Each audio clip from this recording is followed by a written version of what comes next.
ఆంధ్రప్రదేశ్లో ఉన్నటువంటి లాయర్లు వాళ్ళ గుమస్తాల సంక్షేమం కోసం అని చెప్పి ఒక కీలకమైనటువంటి నిర్ణయం తీసుకుంది బార్ కౌన్సిల్. ఇకపైన సంక్షేమ నిధి కోసం అని చెప్పి 250 రూపాయల స్టాంపును ఆవిష్కరించింది. ఏపీ బార్ కౌన్సిల్ కార్యాలయంలో chairman Nallari Dwarakanath Reddy, vice chairman Siripuram Krishnamohan, కార్యదర్శి బి పద్మలత, సభ్యులు స్టాంప్ ఆవిష్కరణ చేశారు. వీళ్ళందరూ కలిసి న్యాయస్థానాలు దాఖలు చేసే వకాలత్తులు, మెమో ఆఫ్ అపీరెన్సుల్లో 250 రూపాయల స్టాంపుని అంటించాలని చెప్పి జిల్లా బార్ అసోసియేషన్ న్యాయవాదుల్ని బార్ కౌన్సిల్ కోరింది.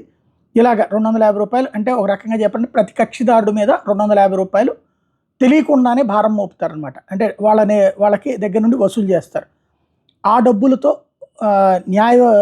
ఎవరైతే న్యాయవాదుల సహాయ నిధి, కార్పొరేట్ సోషల్ రెస్పాన్సిబిలిటీ, ఏదైతే నేరుగా వాళ్ళకి ఆర్థిక సహాయం చేయడం కానీ, సిఎస్ఆర్ కింద చేయడం కానీ, ఈ ఆస్పెక్ట్లో నిర్ణయం తీసుకున్నారన్నమాట.